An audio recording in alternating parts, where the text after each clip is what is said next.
Jam for the developers, traffic jams for us. That's how the Association of London Authorities castigated the new Canary Wharf development in London's Docklands today. The association was launching a campaign against what will be the largest private development in Western Europe, and according to the London Docklands Development Corporation, another major step in the regeneration of the East End.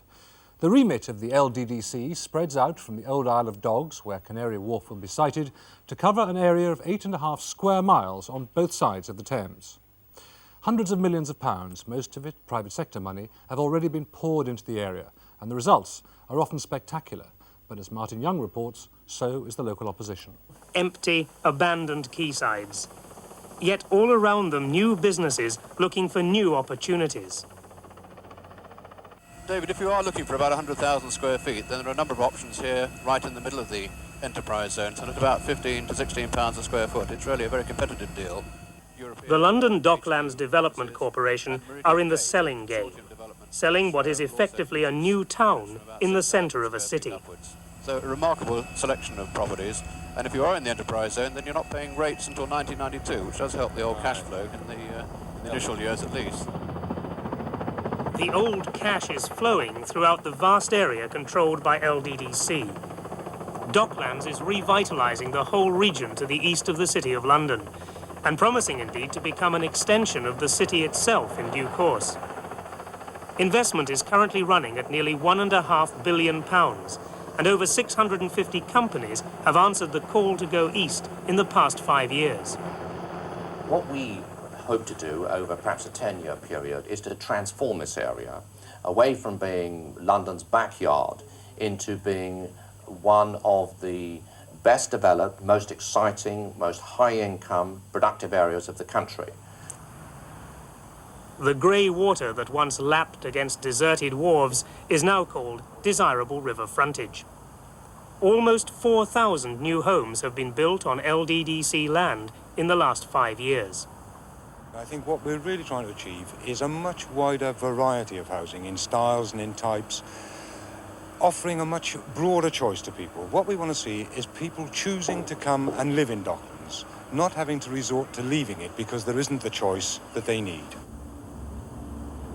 Today, in place of all this emptiness, Docklands seems to be building a genuinely lucrative future.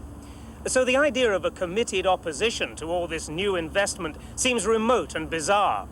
But such an opposition not only exists, it is vociferous.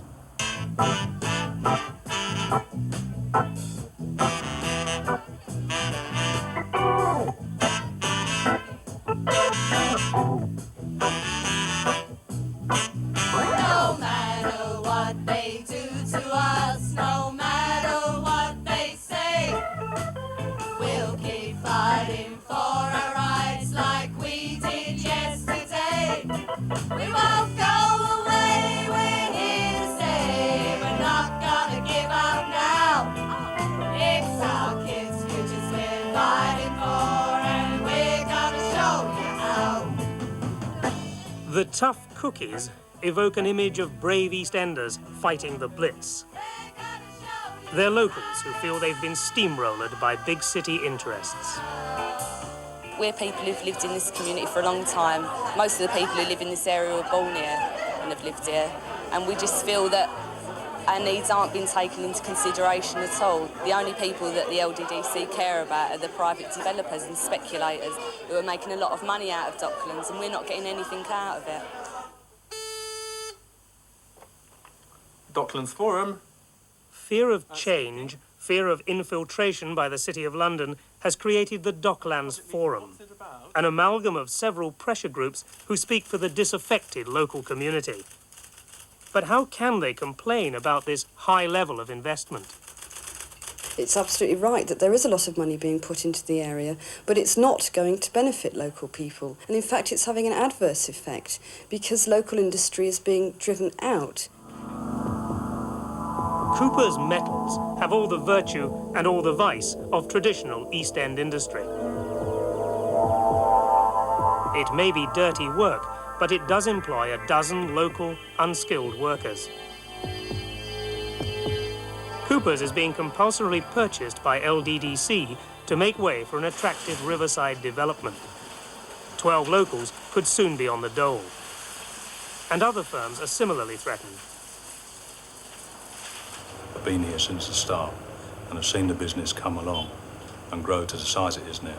To have it taken away, I mean, that really is bad news for me.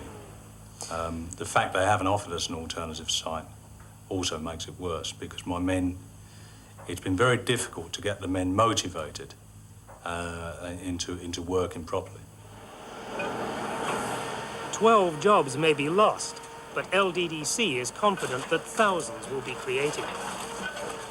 The kind of jobs which they're talking about are mainly office-based, high-tech kind of jobs, which the people who live here simply haven't got the skills at the moment to do. This is demonstration robot, to demonstrate how robots can be used in industry, to pick things up, put things down in different places, or even to do spot welds, spray paint. The corporation are well aware of their public relations problem. They are training locals, 1,000 of them so far, at a new, inevitably high-tech skills centre. But their critics say it's too little. What I will say to our critics is, OK, your criticisms are valid, but we've got 1,000 training places filled since September. Now, that is an awful lot of young people going through training modules at the moment. An awful lot more than would have been going through training modules otherwise. And we will be doing another 1,000 this year. Perhaps it's this image, above all, that permeates the local perception of the future of Docklands. House prices are rising giddily. The real growth industry is estate agency. If you'd like to come in here and have a look at the lounge, which I think is really nice. It's quite spacious. About 15 by 12.5. And as I explained to you, it's all been interior design, so I think it's very tastefully done. This is a very nice flat. One of many with easy access to the city. There's dimmer switches all around. And if you'd like to come over this way and have a look at the view, I mean, it really is super. Over here, its windows look out towards St Paul's. On a clear day, you could pay £200,000 for it. There are some people who live on the outskirts of London, working in the centre or in the city, and fed up with their sort of commuting, so they're getting a sort of pied-à-terre, and they're paying that much for them. What sort of price is the average house that you're selling? The average buyer, what's he paying? The demand seems to be from 75,000 up to 120,000. That's the present time. Even that's quite a lot of money, isn't it? It is quite a lot of money, yes. But supposing you're poor, or even, like Colin and Janine, starting out on the housing trail in the Isle of Dogs, both in good jobs and able to afford a top limit of £40,000 as a mortgage.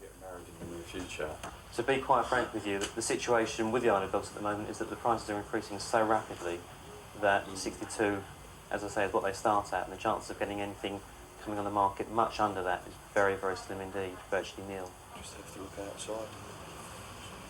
I see it as a shame that people that were brought up in the area, lived in the area all their lives, now find themselves in the situation that they've got to move out, whether they want to really or not.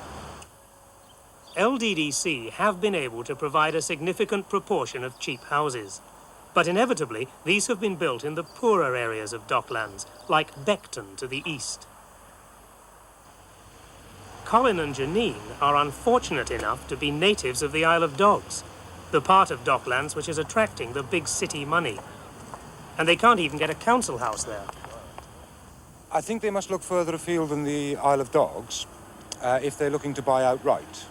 On the other hand, if they're interested in buying on shared ownership schemes through a housing association, those opportunities are still available. But they're both from the Isle of Dogs, they work there, they want to stay there. Why should they have to move? Sometimes we all can't live in the places where we would choose to be, because the market doesn't provide houses at that level. That's a fact of life that we all have to live with. This is the view that we have at the moment from our first floor windows. Kate Heron and her neighbours are about to lose far more than just their view. A big factory is to be dumped down alongside them. They feel it will destroy the place where they live. Like hundreds of other locals, she feels ignored by LDDC, shut out from decision-making. Effectively to block the view that I've enjoyed for the last 12 years. It'll be a hard pill to swallow if we don't fight it. We've got to fight. The frustration and bitterness is evident at a regular residents' meeting. I mean, it's probably one of the best views in London, I should think. And for me, I mean, OK if they shove up a dirty great hotel there. At least somebody would get some use out of it. But the use they're putting it to doesn't seem like anybody's thought about anything except for money and status. Kate Heron's fears about development, jobs and housing are manifestations of a central anxiety. The East Enders no longer feel that there is any consultation about the major changes in their lives. It's simply a farce. It doesn't exist. There is occasional lip service to it, but when the real issues are there, they don't consult. They might consult on minor issues like landscaping, but they don't consult on the big issues. The London Docklands Development Corporation has a daunting list of powers acquired from the local authorities on either side of the Thames. Today, LDDC bestrides the river. The new Colossus is the sole planning authority for the area. If it doesn't like the local authority plans, it can override them.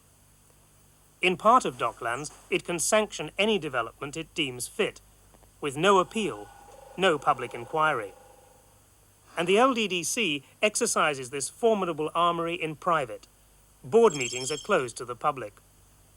To transform an area like this does involve taking a lot of difficult decisions, some of them quite tough decisions, which local authorities very often find impossible to take because the political pressures which everybody welcomes, in the end, if you're not very careful, can finish up by just stultifying anything happening at all. And one of the roles of the LDDC, we feel, has been to cut through that kind of problem and to produce results which we think in the long term will be seen by people in the area to have justified the decisions that were taken as we went along. There's no doubt that John Mills is the kind of man who can make the trains run on time. But do people trust him? Will they be led? No, they won't be led. In this David and Goliath encounter, the local people have won a small skirmish. Here in Cherry Gardens, they sat down in front of the bulldozers and won themselves an agreement that when the development here is built, it will include a decent number of houses for rent, not just penthouses for yuppies. But the locals know that despite the graffiti, their protests are in vain. The other side's massive resources should easily win the war. Canary Wharf, an agglomeration of skyscraper offices, is the next major plan for Docklands. It's the answer to a maiden's prayer for the rapidly expanding City of London. But the locals see it dominating their skyline and radically altering their homeland. It is the largest planning development in Europe at the moment. It's a massive scheme on the Isle of Dogs. That has all been carried out with no consultation with local people. It's had to go through none of the normal procedures you would expect. There hasn't even been a public inquiry about Canary Wharf. That's what we're up against. All the people that we've been talking to, who are part of the opposition, are very sceptical about your motives and about what you're trying to achieve here. What would you say to them? Wait and see.